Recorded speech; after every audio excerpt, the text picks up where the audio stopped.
Thank you for joining us virtually. I acknowledge that this is a really unusual space to be in, but thank you for joining us. We're just so keen to connect with you. We have an amazing team here at Botanic Ridge Primary School. We have the most beautiful facilities, and we can't wait to start this journey with your child in their first step into primary education. So thank you for coming. Thanks, Scott. So I'd like to take this opportunity to acknowledge the traditional owners on the land of which we all meet respectively today, and pay my respects to elders past, present and future. So I'd like to introduce the people that I have with me this evening who are going to help make this as informative as possible. So I've got Tobin Cuss, Assistant Principal, here with us. I've also got Scott Bloomfield, Foundation Teacher and also PLC Leader, and Michelle Simons, another one of our Foundation teachers. Unfortunately, Liana Ruba couldn't be with us this afternoon or this evening. She is our another Foundation teacher, but you will be getting to meet her soon. So thanks, Scott. Hi everyone, I'm Tobin, the Assistant Principal here. It's good to have you all with us tonight. So these are our values, and these are words and phrases that hopefully you'll hear a lot of the time from your child and also from the school. So at Botanic Ridge, we value growth, and so that means we're not just looking for children to all achieve a certain thing. It's great if children can achieve growth, and that just means improvements that are personalised to them. We use respect, we are safe, and we are responsible. And so these tie into something called school-wide positive behaviour support that I'll talk about a bit later. But this is the language that we use at school to help shape our children's behaviours and the way they act. And so it would be really useful for you as the families to also use some of these key phrases and terms. Also, something we'd like to highlight, we're very passionate at this school about Aboriginal culture and respecting Aboriginal understandings and perspectives in education. So we have 4 house groups at Botanic Ridge Primary School, and we were lucky to be able to name these groups after 4 very influential families in the local Aboriginal community. So we actually have the 4 families that founded the Dandenong Co-op, which is a very important group to the Aboriginal community. So we have Harrison, Terrick, Charles and Walker, and these also represent some elements that tie into our school logo. We have some really nice and professional looking logos being produced at the moment, which we're really excited about, and there also will be some uniform options that incorporate these logos. So we're very excited by that.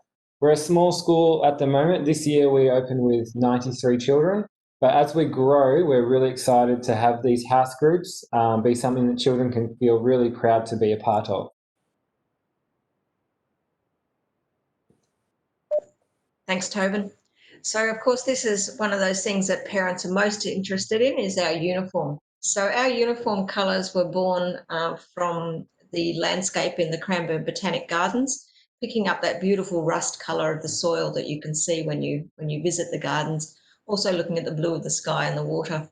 And our logo, featuring predominantly there, was designed by 2 young Aboriginal guys, and it speaks of connection to community and the gum leaves and the water, the fauna and also the earth that Tobin spoke about a moment ago with our house groups. So uniform is compulsory, and you can see that there are some of the options here on the screen.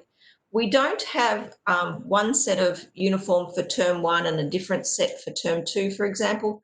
What we have is what we call warm and cool options. So depending on how your child feels most comfortable regulating their temperature is what they will be wearing at any time during the year. So for example, I know some boys that will wear shorts absolutely all year round. Doesn't matter if there's a blizzard happening outside, they still prefer to be in their shorts. So with our uniform, we do note that there are obviously some unisex options that you can choose. So for the girls in our summer uniform, you can see the 2-piece there in the check with the white collar. It's designed as a skort, so that when the girls wear this one, they can be active, moving around, rolling around, playing as hard as anyone in that. And then there are other options for the girls. They can wear the navy skort, or they can also wear navy shorts if they prefer. In winter, with the girls, there's an option of them wearing the navy tunic, the ink navy tunic, or if they prefer, they can also wear the pants. With our uniform, we have, I guess, when we were designing our uniform, we wanted it to look really smart and children to have a real sense of pride in their uniform. So the shorts and the navy skirt that the girls will wear and the boys will wear, they're of a gabardine fabric, sort of a heavier fabric. When they're here on sports days, that's when they can wear their micro mesh shorts or their tracksuit. So tracksuit pants are not part of the normal uniform, only on days of sport. Children are to wear black shoes, normally to school, white socks, navy or black. And then on days of PE, they can break out those Nike runners and bright colours that come along with that.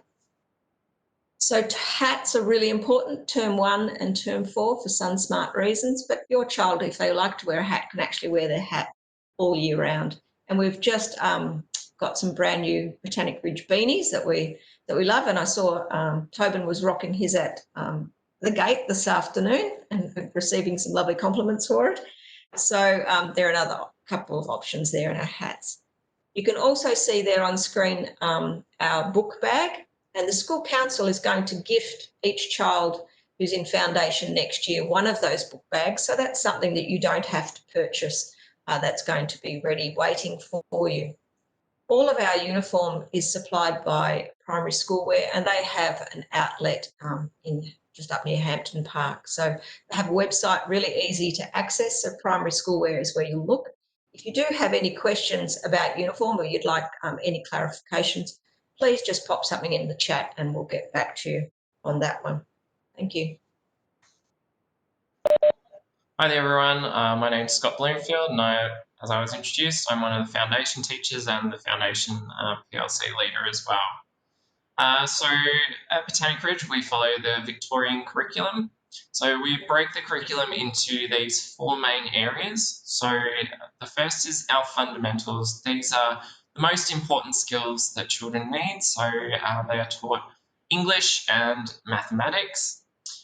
We also have our Hour of Power, in which we cover off some other sections of the curriculum, so such as digital technologies, the ethical capabilities, intercultural capabilities, so understanding different cultures, as well as personal and social capabilities, so understanding their own emotions and how to be a good friend, all of those sorts of things.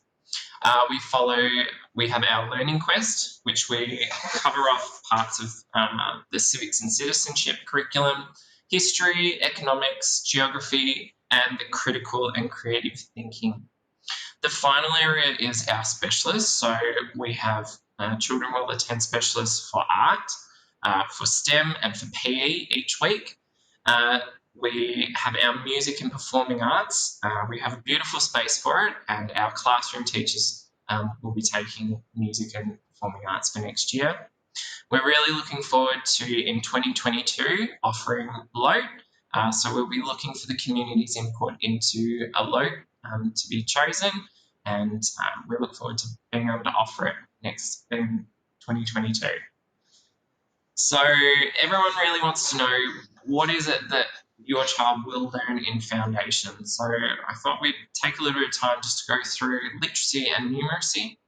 So in literacy, one of the biggest areas is developing their oral language skills. So in prep, we do lots of activities that involve talking with each other, talking with adults, because ultimately children need to learn how to speak properly, which then leads into them being able to talk about what they read, be able to read, as well as be able to write. A lot of maths concepts as well fall into their oral language. So it's a really important thing. We also want to develop their vocabulary as well. So trying to introduce them to other pieces of other vocabulary that they may not have heard, but they'll certainly hear in books. One of the biggest areas in foundation, and we continue this throughout the years, is phonics. So we follow a structured synthetics phonics, which just means it's a program where children are reading, writing, and they're learning the sounds and being able to put them together to make words, to write words, and then be able to change the sounds and all of those sorts of things. So we follow a particular sequence. So other schools may follow a different sequence to us.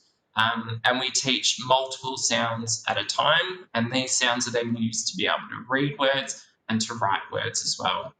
And all of our books and things like that follow this same sequence. At the start of next year, we'll do an information session so that you can learn a little bit more about how to support your child, in particular with their literacy, so that when we start sending books and things home, so you know how to go about it.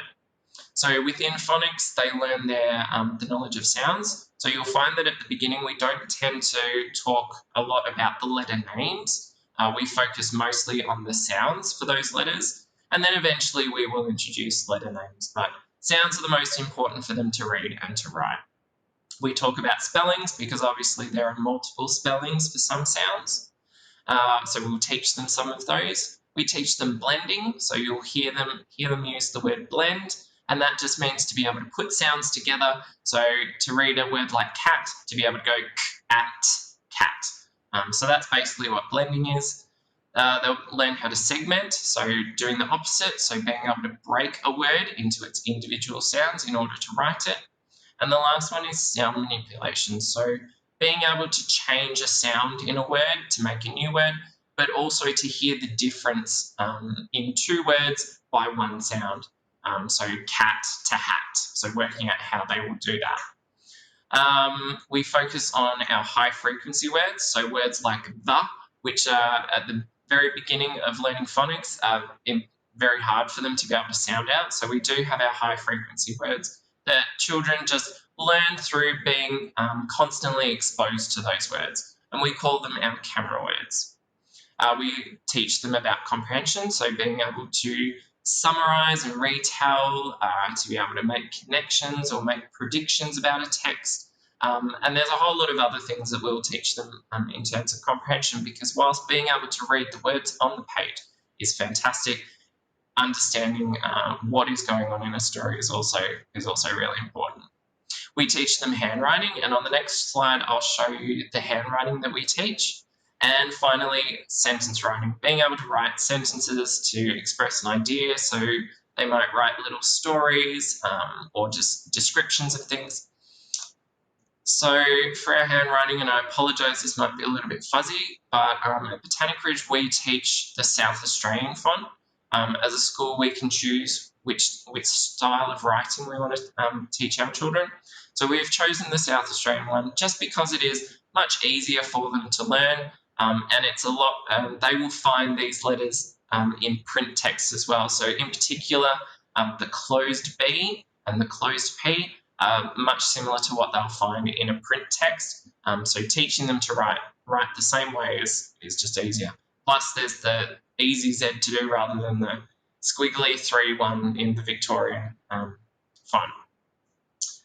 In numeracy, so the most important things for numeracy, children learn to count.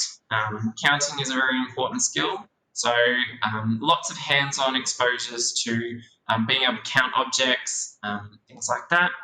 We teach number recognition, and we focus on the numbers just up to 20. For those children who already know their numbers up to 20, we then extend further. We look at basic patterns. We teach addition, subtraction, division, the days of the week, being able to compare length, mass, and capacity. And this one's as simple as being able to say that something is longer than something else, or something holds more than something else. We look at basic 2D and 3D shapes and being able to classify them. So maybe classifying them by the number of sides they have, or if they're round, or if they have straight sides, all those sorts of things. Location is a lot of just oral language, so being able to use words like it's next to, it's beside, it's behind, and finally being able to collect and display simple yes or no data. So do you like cats, yes or no?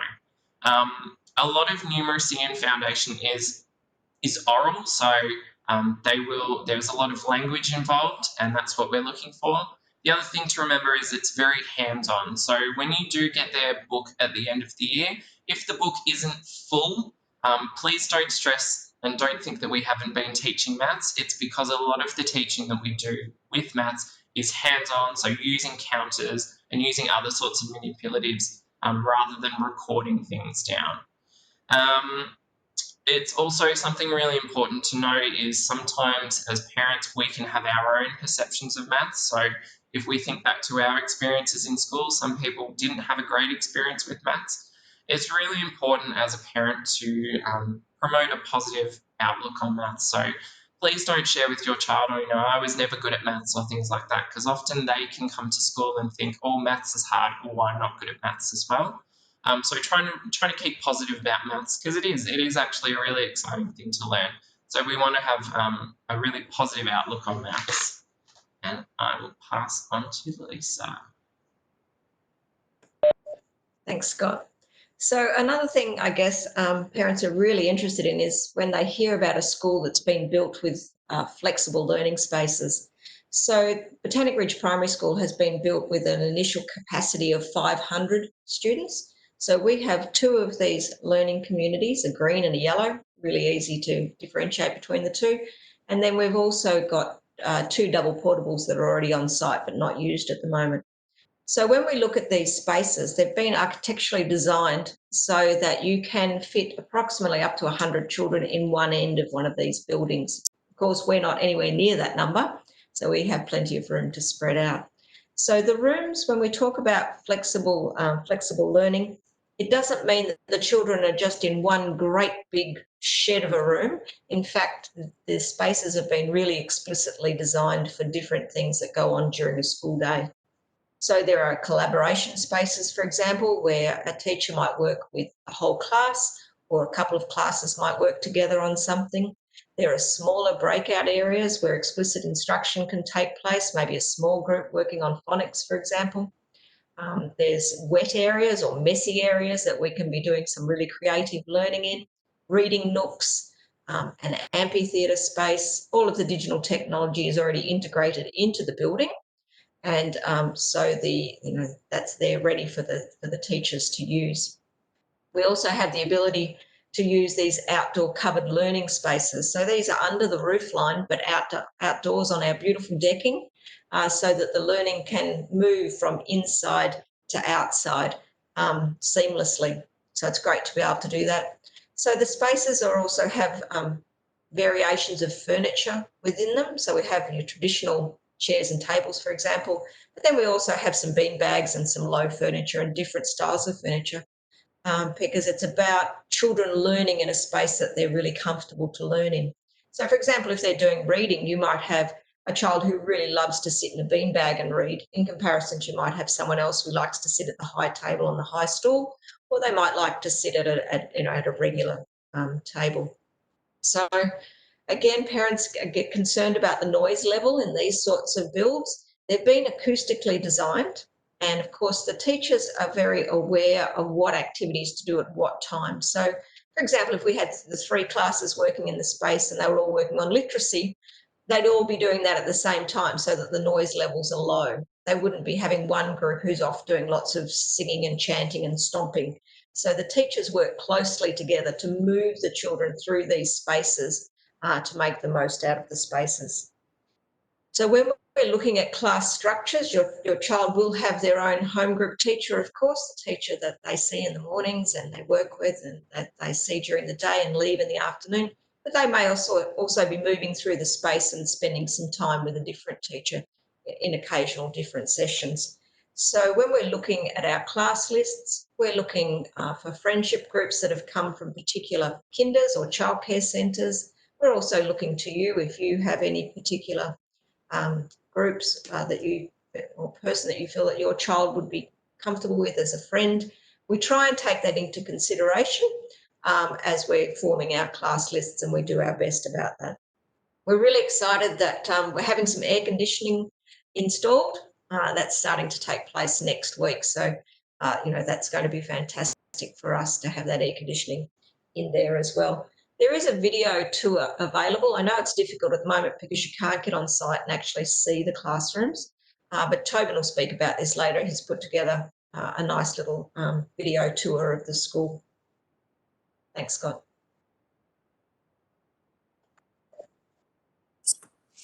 All right, so I'm just going to talk about school-wide positive behaviour support.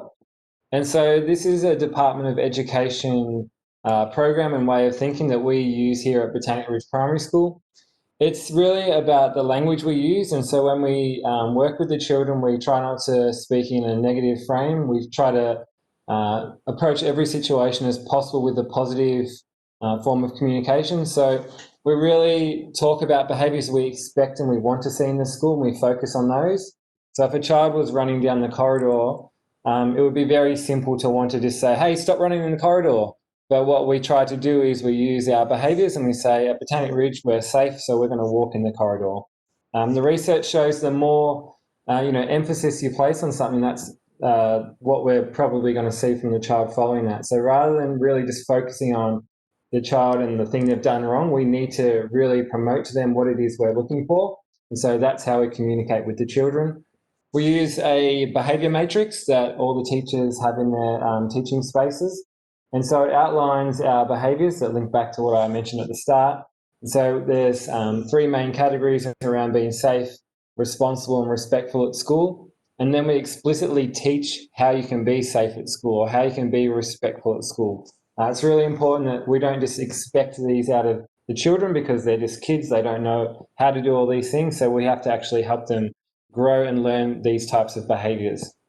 We also have an acknowledgement system, which is our way of letting the kids know we're really happy and we're really proud of the way that you're behaving here at school. And you can see on screen they're called the power-ups. The children get very excited by getting power-ups, and this is basically just a reward system that we use throughout the school. It's consistent. So if they go to art with Mr. Ho and they do something great there, they might get a power-up, and then when they come back to class with Miss Simons and they get a power-up, it's the same thing. They understand how it works, and they can also pull their power-ups, and we have a power play menu where the kids can trade them in. So they can trade in 15 power-ups, for example, and have lunch with Mrs. Vandenbosch, which is very popular. Or they might choose to be the DJ in their classroom. For some of the senior children, they really enjoy that. There's like little rewards boxes. I've been having some kids coming to play Mario Kart on a Friday afternoon. So there's lots of different ways that we can entice the children to learn these behaviours, and the power-ups are a really fun way to do that. With school-wide positive behaviour support, it is a whole school approach, and so it's really something that can help the children really predict the way that teachers are going to communicate with them so that they're not confused about situations. So following on from school-wide positive behaviour support is the Hour of Power, and it's a unique program we have at this school. I'm really, really happy that we were able to offer this to you all. So literacy and numeracy are obviously very, very important to everyday life, but so is just being a good person and being someone that can, coexist in a community. And so we use the Hour of Power as our opportunity to teach those skills. You can see on screen there we've got our 4 concepts. So we work through mighty minds, cultural curiosity, respectful relationships, and digital diligence. And for us to create these children that we can all be proud of, we use these concepts because they're really, really important. So mighty minds is where we tackle mental health at a child appropriate wavelength. So I have a little fella who's 7 at home, and sometimes at night he'll say, "Oh, Dad, I can't sleep. My mind's thinking about all these things." And so that's where we talk about taking control of your mind, finding ways to calm yourself, doing some breathing or focusing on positives, not getting too far ahead, worrying about things that haven't even happened yet. We can teach the children that in the Hour of Power there. Cultural curiosity.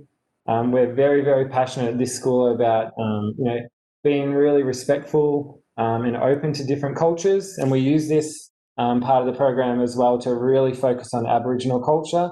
It's something that we find very, very important with the staff at our school, and we really want to help embed that belief in our children.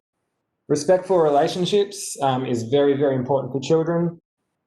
Often young kids will have issues. I know a lot of you have mentioned already in the survey that you're really keen on the children forming lasting relationships. Well, they need to learn how to do that. They're not all going to get along straight away. That's just life in a primary school. But through respectful relationships, we can talk about how do we respect other people? How do we give equity of voice and time to people when we're in a group? How do we sit back and let others succeed. How do we do those things in a respectful way? And so that's something very important to us. And the last one I'm super passionate about, and I know a lot of our staff are, digital diligence. The world is, focused on technology, as I'm staring at little tiles, and there's a few little waves coming, which is nice, but we really do need to help children understand that the screen is not the most important thing in our worlds and in our life. And so we want to value human interaction over digital interaction, because if children grow up thinking that, everything that's on the screen is the most important thing, it can become quite difficult for them to form those positive relationships and to really have a positive feel about their lives. So we teach balance with digital diligence, as well as cyber safety and the importance of protecting, private information online. So I think we're very, very lucky that we have this ability to teach these concepts at school, and I think you'll hear over the journey that your kids will pick up some very useful information along the way. Lastly, I'll just talk quickly about our special Viking there for our learning quest. Now, this was part of our best laid plans for 2020 in our first year. Unfortunately, like many things, COVID has put a halt to this part of our plan. So what I'm going to do is explain what we hope it will look like next year. So our learning quest is the last 2 weeks of each term. So terms are generally 10 weeks long. For 8 weeks, the classroom teachers will go through the normal learning process. And then in the last 2 weeks, it will be like a big project base. It'll be really fun for the kids, and they'll really dig into some learning. Before the learning quest, the classroom teachers will be preloading the children with vocab and words and information, so that when we start the learning quest, they're actually ready to explore it a bit more. Rather than saying on the Monday, who knows about this topic, and they all say no, we're going to have them at a stage where they're ready to interact with that topic. It'll be different across the school. We will be inviting parents for what we call the Learning Summit. So the last Thursday of each term, parents will be, hopefully all things being well, the parents will be welcome to come and join us and be actually involved in the learning, see what the kids have been doing. That's a very nice pen you have there. I have one too. We really want the families to be involved here at school. So the Learning Quest is an opportunity to have pens everywhere. Well done to everyone who has a pen tonight. We will be hoping to have you a part of the Learning Quest, and it's just a different way of doing this. So often in schools, they'll do what's called inquiry, and it might be drip fed throughout the term. But we believe the children will get more excited and more involved if we can cram a whole lot of exciting learning into a 2-week period. So that's our Learning Quest. Okay, thanks, Tobin. So term dates, school times and curriculum days, really important things to take note of. So term dates, you can easily Google at any time, go onto the department website and they'll pop up there for you. The one I really want to emphasise is school times. So at the moment, our gates are closed. Our parents are on the outside of our gates due to department restrictions. Hopefully we can get those gates open again soon. So the gates open at 8:30. Children make their way into the school, and it's amazing to see how well our foundation children are making their way in down the decking and into their classrooms. It's really important for all parents to understand that learning begins at 8:45. So children in, bags off, things packed away on the floor, ready to go at 8:45. So it's really important, I'm sure Scott and Michelle will agree, that children are in, ready to learn, and because if they're not in when the lesson starts, when the day begins, they're missing some really vital information. So making sure you're getting them in and that they're in the classroom learning ready at 8:45. We have 2 breaks, and Michelle will talk about that a little bit later, a recess break of half an hour and a lunch break of 45 minutes outside. And then our school day finishes at 3 o'clock. So that's also really important for parents to note.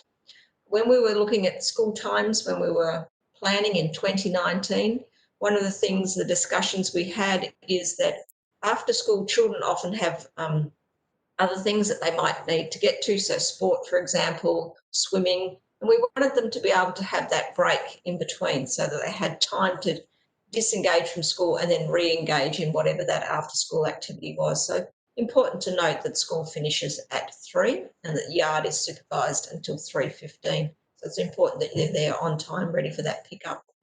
All state schools, all Victorian state schools are allocated 4 pupil-free days during the year, and we work as a staff on curriculum development and planning and really digging deeper into the vision of where we're moving the school to. So that first curriculum date won't affect you because your children actually won't have started on by then. That first one is a statewide one for all of teachers to get together on that first day. The second one is the first day of term 2. So the children actually start on the Tuesday rather than the Monday. The next one is the first day of term 3. So they'll start again on the Tuesday, not the Monday. And then the last one is that day before Melbourne Cup. So, so just really important that that you note that in class, ready to learn by 8:45. Thanks, Scott. Good evening. My name is Michelle. I'm one of the foundation teachers, and I can see a few faces that I'm really excited to meet on Tuesday. So with our play times, for the first couple of weeks until the end of week 3, we foundation children will have a separate playtime. And that's purely so that they can familiarise themselves with the playground, so that they know where they're able to play, where the teachers on duty are, where the toilets are, and build relationships with those children in their class or in their year level. We are such a tight-knit community, and I'm sure that you've got families and friends that come to the school. Rather than having all of our foundation children gravitate to the older kids, we want them to first build the relationship within their own year level. And this gives us an opportunity as well to see how they're interacting outside and to reinforce that positive behaviour that we're seeing. And then from week 4, we will then transition them into playing with the rest of the school. So children do have a dedicated playground, the foundation children. It's got a slide and some climbing equipment, but there's also the sand pit and a few other shared spaces where they will be able to see friends and siblings in the yard. Almost forgot to unmute myself. So I'm going to just talk about transition. So today you will have received an email regarding transition, so with the dates as well as your child's transition time.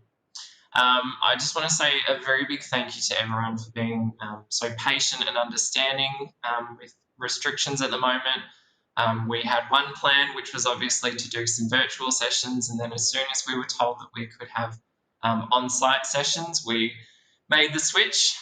However, it has been a very complex process to organise, so I do appreciate the support from everyone.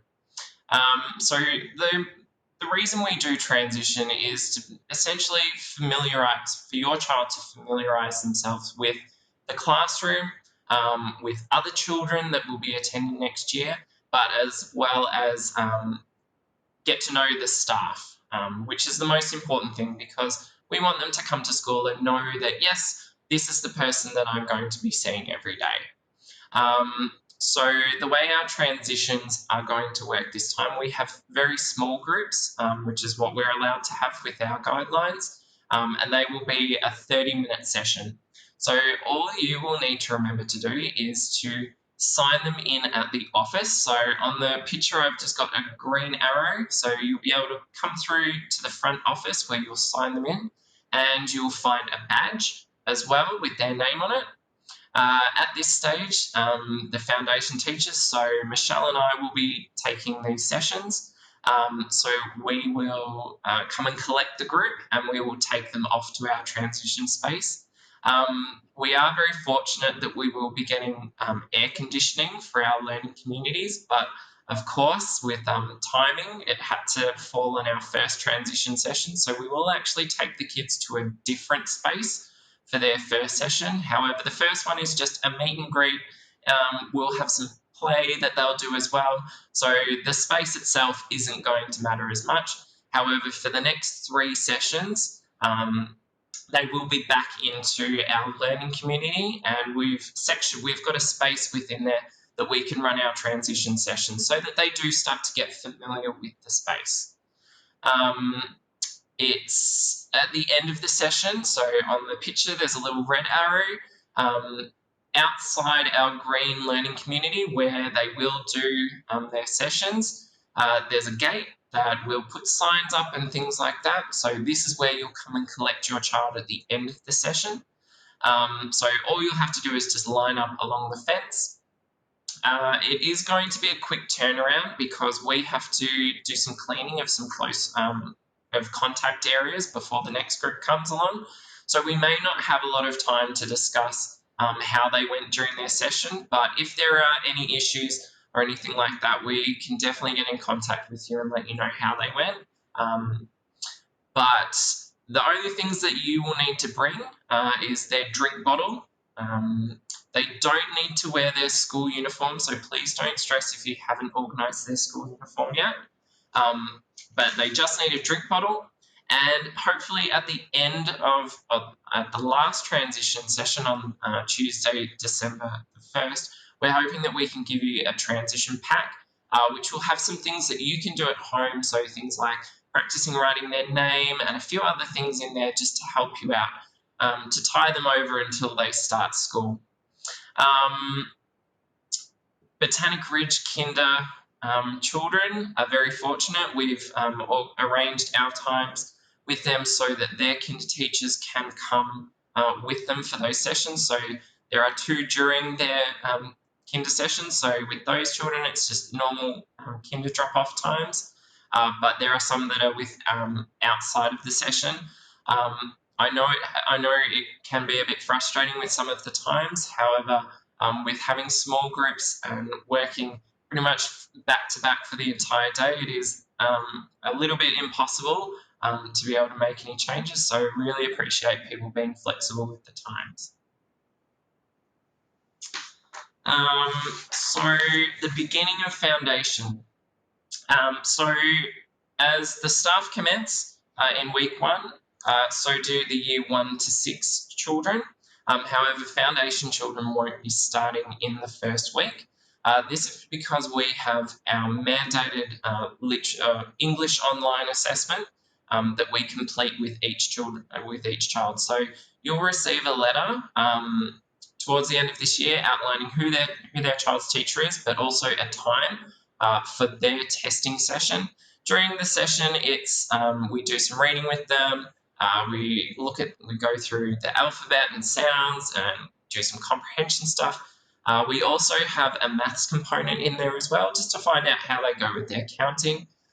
This is really essential just so that we can find out where we're starting with children, if we need to extend or if we need to support further as well. So that will be on the first 2 days, the Thursday and the Friday. Foundation children won't attend school, but if they do have their testing time, that they'll come in for just that time. So in weeks 2, 3, 4 and 5, foundation children only attend school on Monday, Tuesday, Thursday and Friday. They have Wednesdays off. This is so that we can get through more of our testing as well. So by week 6, they will be attending full time. They'll attend every day of the week. It's important to know we're not doing any half days or anything like that.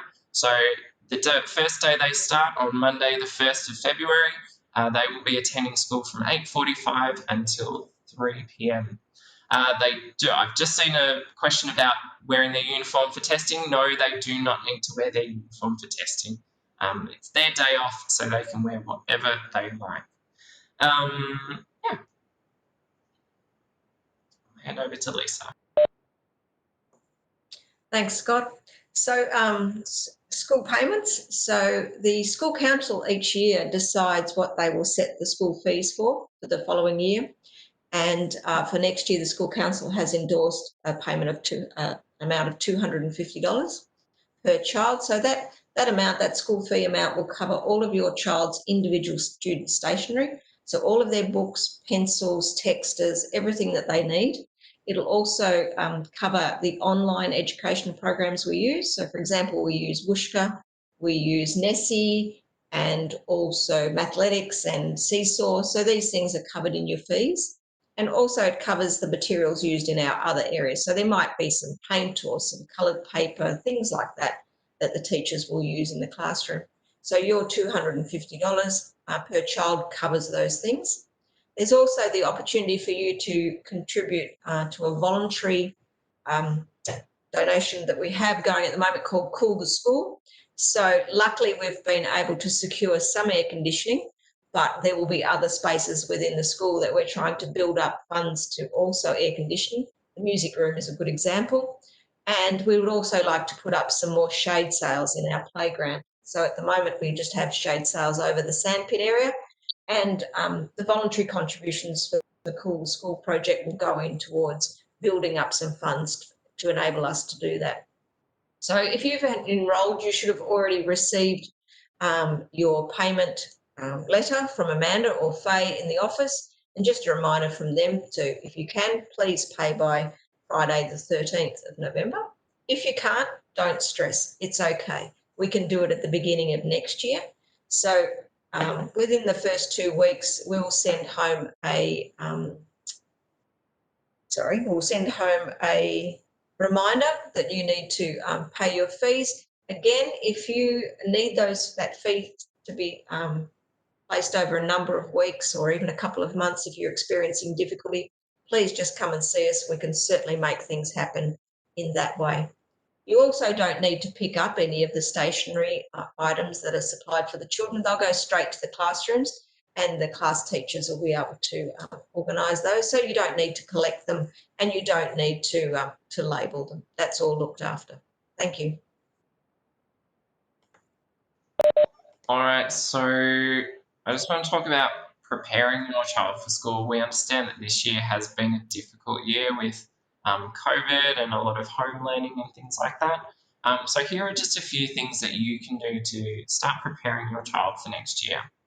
So the first one is to begin to encourage independence. So simple things like being able to pack their own bag. If they're off to kinder, getting them to pack their bag for kinder and to walk their bag in with them, carrying it on their back, all little things like that really start to build that independence and build their confidence in what they're doing too.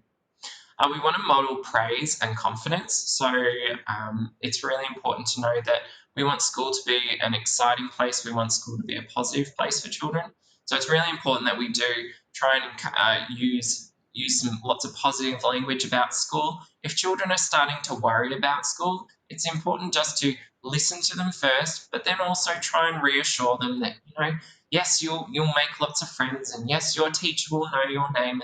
All of those little things that sometimes they can be a little bit worried about before starting school. And giving them lots of praise. So when they give something a go that they may not have tried before, so it might have been if they haven't started to try to write their name yet, really encouraging, even if it doesn't look perfect, giving them the praise for giving something a go. We want to encourage sharing as well. So at kinder, talking about sharing, but also if they're at home with siblings, talking about ways of sharing their belongings. In terms of literacy and numeracy, we want to develop their vocabulary, and the easiest way to do that is just by talking, having a chat at the dinner table, asking them how their day was at the end of kinder. Just talking to them is the best way to develop their vocabulary and to build those skills to be able to talk to other people as well. Because ultimately, if children can't say it, they will have trouble being able to read it and to write it eventually. Reading books every day. I'm sure you've all got books or access to online books at home. So starting a routine. So it might be, when they come home from kinder, or it might be first thing in the morning. Finding a time in the day where you can read with them to really build that love of reading, but also when we start reading, when we start sending books home next year, you're already in a routine that, them having to read isn't a big shift in the routines that you've already got. So reading is very important.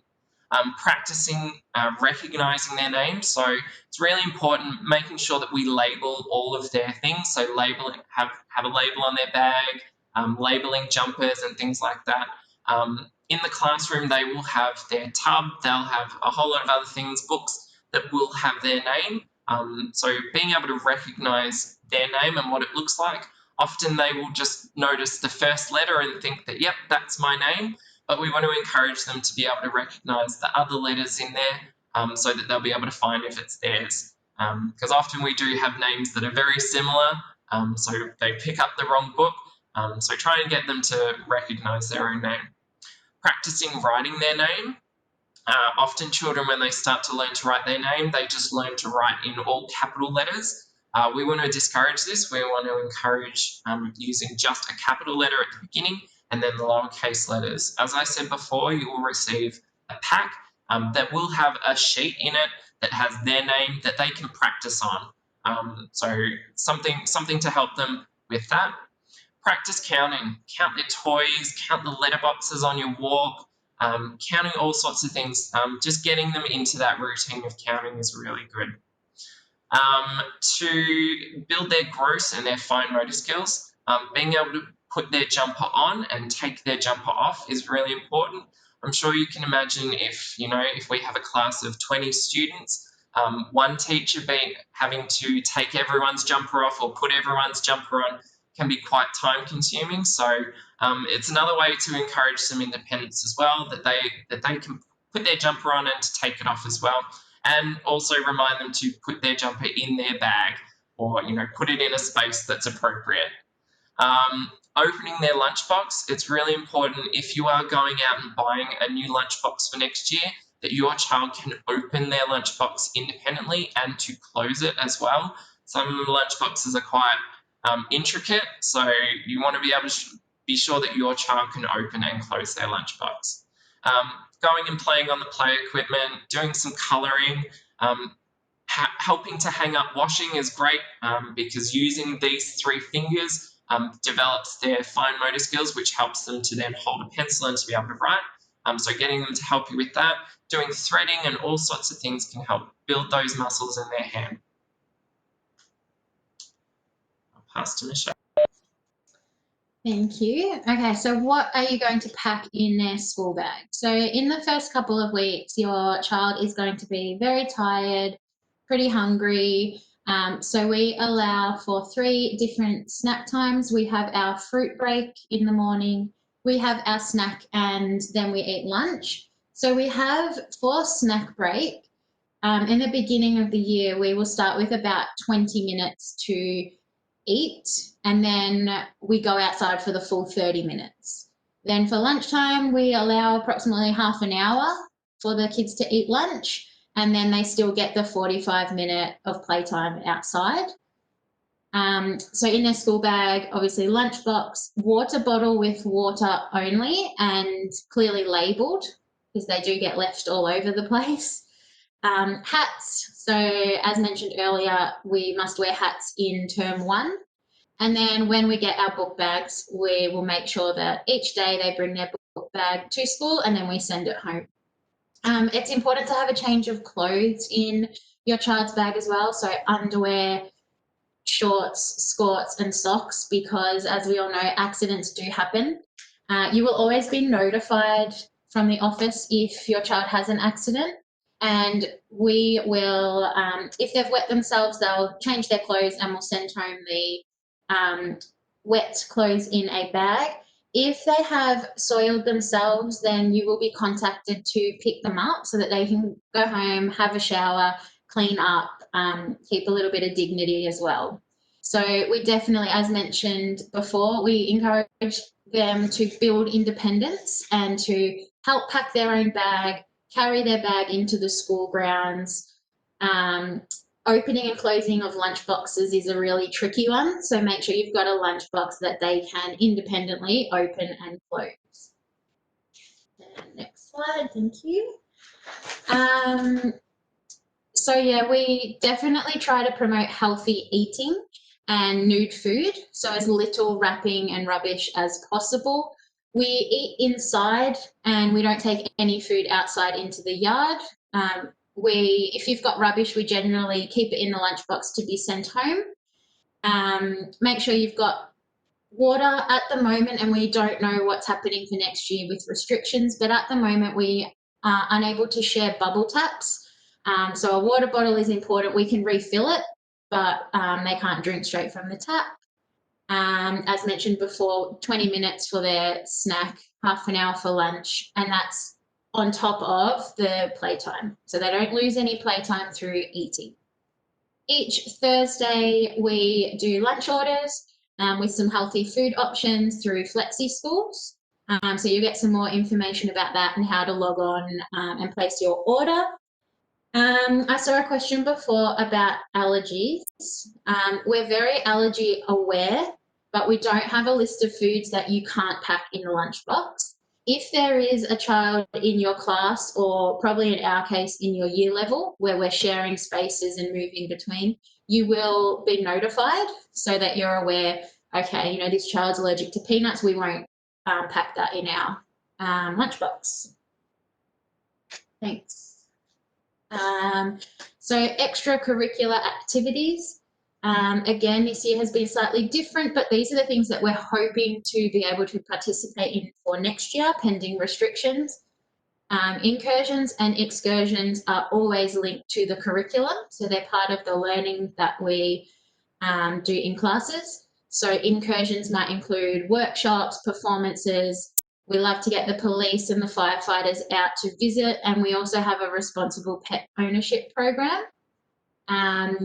Hopefully we get a chance to go to the zoo. The zoo's always a hit, and it links in with our Learning Quest, KC Traffic School, and we offer a swimming program as well.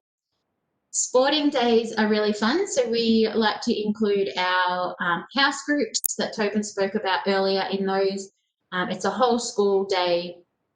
The kids get to participate in games and activities, earn house points, earn power-ups, and little competitions where they can win prizes and things as well. We love a good dress-up day, and we all go all out. So if you see a dress-up day, can be definitely homemade, but we love to go all out. Footy days, book weeks, 100th day of school, which will give you plenty of notice about our theme. And then we've got special events. So right at the beginning of the year, we're hoping to have a smoking ceremony, and then our Christmas concert towards the end of the year. Thank you. I'll pass to Lisa. Thanks, Michelle. We absolutely do love a good dress up. Can't wait till the next one. So Their Care is the company that runs our before and after school care program. We did a lot of research, and we're really happy that we went with this particular company. They're very family orientated, family-based company. So before school care starts at 7 a.m. And at the end of the before school session, the children are walked from Their Care, which takes place in a room just off the gymnasium. They've got their own designated room there, and they're walked to their classrooms. So we make sure that they get from A to B. And then after school, the same happens. If they're attending after school care, they'll be picked up from their classroom and walked over to the gymnasium, to the multipurpose room over there.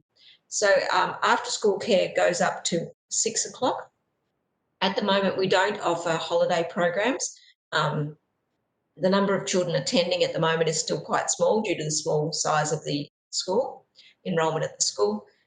If you are looking for holiday care for next year at the beginning of the year, Cranbourne Park offers a school holiday program, and also Strathayr offers a school holiday program through Their Care.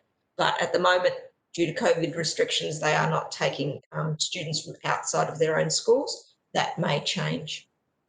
The costing of Their Care before and after school program will depend on your own situation. Just like childcare, it depends on what your own financial situation looks like. So it's best to contact them directly to find out what the fee structure would be like for you. They do offer casual bookings as well, so your child does not have to attend always every Monday, for example, or every day of the week. They're very flexible around that. Donna, who runs the program, is amazing. The children, the space that they're in is right next to the gymnasium, so they're able to use the gym after school and do some games and things in there. They also go out into the playground, and they do lots of craft and lots of all sorts of fantastic activities. Breakfast in the morning and a snack after school. And yes, it goes by the childcare subsidy rate. So that's exactly how it works. Thank you. So their care, fabulous program, and they also do some little things throughout the year to help raise a little bit of funds for the school. For example, we had a special morning tea day and things like that. So they're very connected to the school and do a great job. Thank you. Okay, so we just want to finish tonight off with some questions. So thank you very much to those people who sent through some questions, and it's been great to see people putting some questions in the chat as well. So I just want to go through a few questions that have popped up and things that you might need to know. So the first question is, what if my child is late for school, and what if I need to collect my child early? So as Lisa said, our learning time starts at 8:45, so any time after that, they are considered late. So what you'll need to do is you will need to sign them in at the office. If you're picking them up early, you'll need to sign them out at the office first, and then you'll come and collect your child if we're allowed to have parents on site. Obviously, at the moment we can't, so children are just being sent up to the office. We do ask that you do avoid making appointments during the day, as because this can disrupt them throughout the day, it can unsettle them. Plus, they're also going to be missing out on some of their learning as well. What if my child becomes sick or injured at school? So if they're sick or injured, they will visit first aid at the office. So you'll receive a phone call if you need to pick them up. And if there's any minor injuries, you'll receive a notification via Compass that will just say, such and such bumped their leg and they've been given some first aid. So a very simple thing, just so that you're aware. And what if my child requires medication while at school? So all medications must be dropped off at the office, and they are administered at the office. There is also some forms that you'll need to fill out if your child does require medication throughout the day. Any allergies, so anaphylaxis or even asthma as well, you will need to provide the school with an action plan that your GP will be able to organise for you. This is just so that we can be sure that all staff working with your child is aware, as well as be able to work out best place for, say, an asthma puffer or an EpiPen. So really important that if your child does have allergies, that you do let us know and bring forward that action plan as soon as possible. So another question, what if my child is absent from school? So you'll be able to lodge your child's absences through Compass. If you don't lodge their absence on the day, you will receive a message to be explaining their absence. It is important that, parents are mandated to give a reason for their child's absence from school. So if there are a number of unexplained ones, you will receive a letter throughout the year to say, these are some unexplained absences. It could also be a late if they've been late and there's no reason for it. So we do require documentation on that as well. When will I find out who my child's teacher will be? This is always the question that parents are eager to know. So you are going to receive a letter outlining who their teacher will be, as well as their time for testing. And we are hoping to get this out by the end of the year. Obviously, we are still looking forward to meeting your children through transition and getting to know them and seeing how we can build our classes from that. So sometimes it does take time, so please be patient with us. But we are hoping we will get that information out to you before the end of the year. What if my child is involved in a behavioural incident at school? So these things happen. Children get involved with things that happen outside the yard or inside the classroom, and they make silly choices sometimes. But you will be notified via Compass as to the incident. So our message to you will simply just be, such and such was involved in an incident at playtime, or such and such was involved in an incident in the classroom. It'll then be the teacher, the classroom teacher, who will then contact you and communicate with you further as to the incident and the follow-up from it as well. It's really important to know that often there are other children involved in incidents, and we're not going to disclose that to other parents, and we will, keep that confidential, because we only want to talk about your child and how to support them through, as well as if there are things that need to happen in the future as well. Where will I drop off and pick up my child in 2021? So at the moment, this is still up in the air as to our department restrictions. So currently, our children are dropped off at the gate and they walk themselves into school. But as restrictions ease and as we get notification from the department as to changes that can be made, we will let you know as soon as possible, because we would love to have you be able to come into the school grounds as well. If in 2021, if parents aren't permitted on site still, what we will do is foundation teachers will meet your child at the gate and we will walk into class together. So at the moment, we're still waiting, keeping our fingers crossed, but as soon as there's any changes, we will let you know. Will we be able to help out in the classroom? We love having people coming to help, but obviously at the moment we can't have them with our guidelines. When we do allow parent helpers, we will let you know, but it is important to know that we have parent helpers complete an induction session first, just to help you out with how to support children in the classroom. So if it's reading with them or if it's working within the classroom on something, just going through a few things on how to best support children. Also important to know that if you do want to be a parent helper for classroom help or helping on excursions and things like that, you will need a current working with children's check as well. Does the school run parent-teacher conferences? Yes, we do. We run our termly learning focus forums, and this is an opportunity to find out how your child's progressing, to discuss their learning goals, to talk about any other social things that we need to talk about, and ultimately to collaborate together on how we can best support your child as well. I've just seen one about a buddy system. This year, with our very small numbers, it's been very difficult to have a buddy system.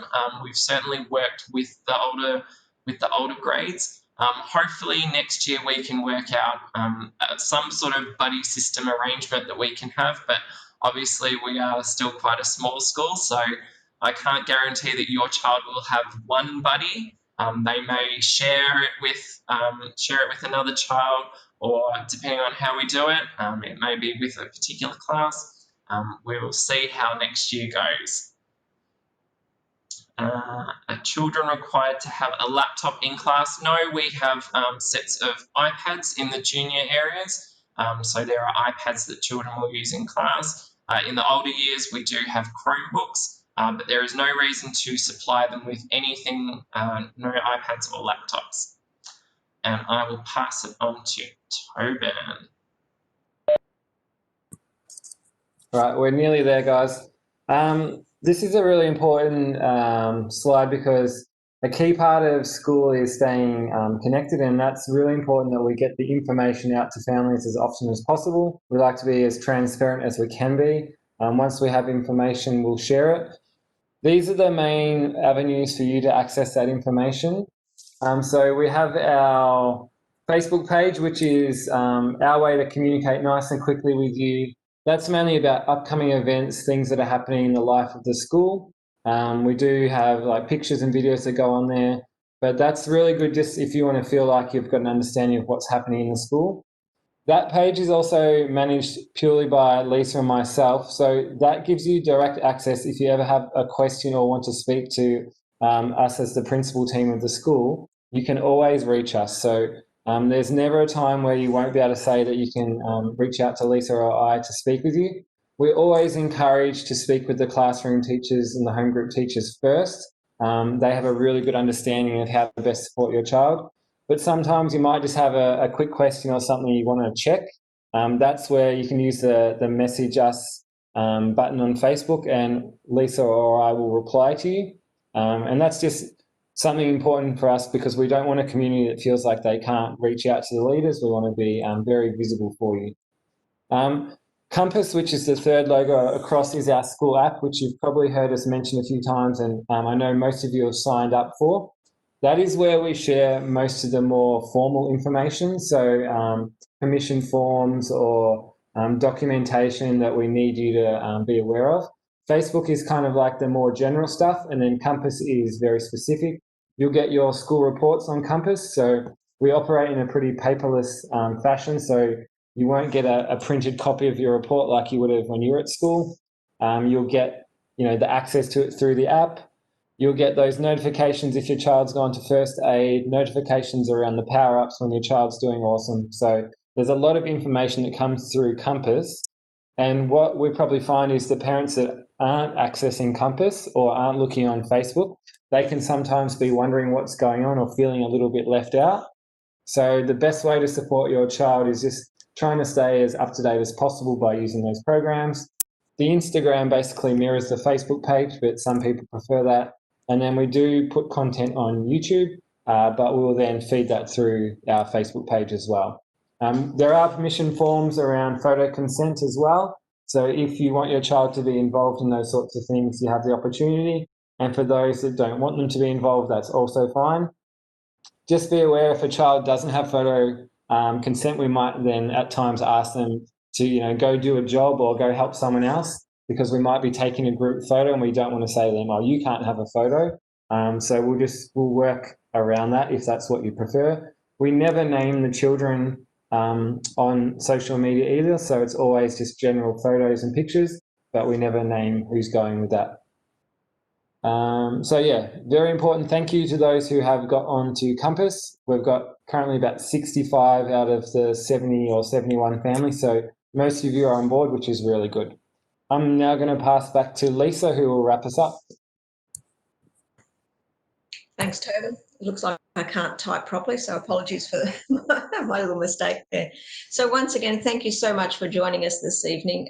When we talk about, what Botanic Ridge is and who we want to be, one of those really strong messages that we always want to send is that we want to be connected to our community, and this is one way that we've been able to do this tonight. If you have any further questions, feel free to unmute yourself and ask them, or pop them in the chat. As Tobin just mentioned, we're always available for a question. You may wake up at 2 a.m. Tomorrow morning thinking, I wish I'd asked that. Just jot it down, and then tomorrow send us an email or pick up the phone. We're more than happy to do that. We'll just wait for a moment just to see if there's any more questions.